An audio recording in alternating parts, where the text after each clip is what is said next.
नमस्कार, मैं senior consultant gynaecologist doctor Preeti Vijay, practising in Kolkata, heal care super speciality. आज हम बात करेंगे महिलाओं में होने वाले ब्राउनिश वजाइनल डिस्चार्ज के बारे में। कई बार यह नॉर्मल भी हो सकता है और कई बार यह समस्या का एक संकेत भी हो सकता है, एक इंडिकेशन भी हो सकता है। तो आज हम इन्हीं कारणों को डिस्कस करेंगे।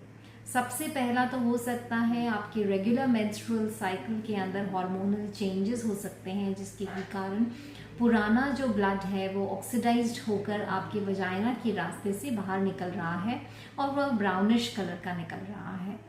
दूसरा कारण हो सकता है कि प्रेगनेंसी के इनिशियल स्टेजेस के अंदर आपका गर्भाशय में जो अंडाणु आपका फर्टिलाइज्ड होता है, जब वो इम्प्लांट हो जाता है तो उसके साथ में हल्का ब्लीडिंग हो सकता है, जिसे हम इम्प्लांटेशन ब्लीडिंग कहते हैं, या कई बार ब्राउनिश भी हो सकता है। इसके अलावा जो कंडीशन है वो हार्मोनल कॉन्ट्रासेप्टिव पिल्स अगर आप लेती हैं तो उसका इफेक्ट के कारण भी ऐसा हो सकता है, या फिर इंट्रा यूट्राइन कॉन्ट्रासेप्टिव डिवाइस जैसे कॉपर्टी वगैरह होते हैं, अगर आप उसे इंसर्ट करते हैं तो उनके इफेक्ट के कारण, हार्मोनल चेंजेस के कारण आपका जो है ब्राउनिश डिस्चार्ज हो सकता है। सेक्सुअली ट्रांसमिटेड इन्फेक्शन या यौन समस्याएं जो होती हैं उसमें बैक्टीरियल वैजिनोसिस, क्लेमाइडिया है, गोनोरिया है, ऐसे कुछ इन्फेक्शंस हैं जिनके के कारण आपका डिस्चार्ज हो सकता है, जो कि ब्राउनिश हो सकता है। इसके साथ में आपका इचिंग हो सकता है, स्वेलिंग हो सकती है, रेडनेस हो सकता है, फाउल स्मेल हो सकता है।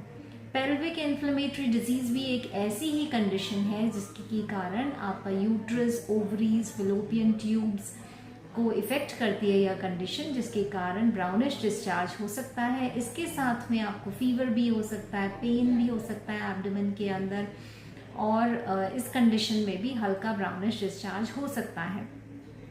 पीसीओडी या पीसीओएस एक हार्मोनल इम्बैलेंस जैसी कंडीशन है जिसमें इरेगुलर पीरियड्स होते हैं, एक्ने है, पिंपल्स हैं, आपका वजन बढ़ सकता है, और इन्हीं के कारण भी आपको ब्राउनिश डिस्चार्ज या डिस्कलरेशन हो सकता है आपका मेंस्ट्रुअल ब्लीडिंग में। मेनोपॉज या हार्मोनल इम्बैलेंस जब होता है, मेनोपॉज के दौरान ईस्ट्रोजन इसमें कम हो जाता है और आपके वजाइना की जो अंदर वाली दीवार है, जो वॉल्स हैं, उनकी जो कवरिंग है, कोटिंग है, वह थिन हो जाती है, जिसके के कारण आपका ब्राउनिश डिस्चार्ज कभी कभी हो सकता है, जिसके लिए आपको डॉक्टर से संपर्क करना चाहिए। कुछ कारण ऐसे भी हो सकते हैं जैसे ओव्यूलेशन के दौरान आपका हल्का ब्लीडिंग हो सकता है, हल्का ब्राउनिश डिस्चार्ज हो सकता है। इसके अलावा अगर आपका स्ट्रेस है या और कोई हार्मोनल इम्बैलेंस है, या प्रेगनेंसी के अंदर कोई पॉलिप हो सकता है, या कुछ फिजियोलॉजिकल और मेटाबॉलिक और पैथोलॉजिकल कंडीशंस हैं जिनके के कारण ब्राउनिश डिस्चार्ज आपने देखा जा सकता है। लेकिन अगर ऐसा हो तो आप ज़रूर अपने डॉक्टर के साथ संपर्क करें और जो ठीक कारण है उसके अनुसार इसका ट्रीटमेंट करवाएं। आशा करती हूँ आपको यह वीडियो पसंद आई होगी। फिर मिलेंगे नई मेडिकल इन्फॉर्मेशन के साथ। नमस्कार।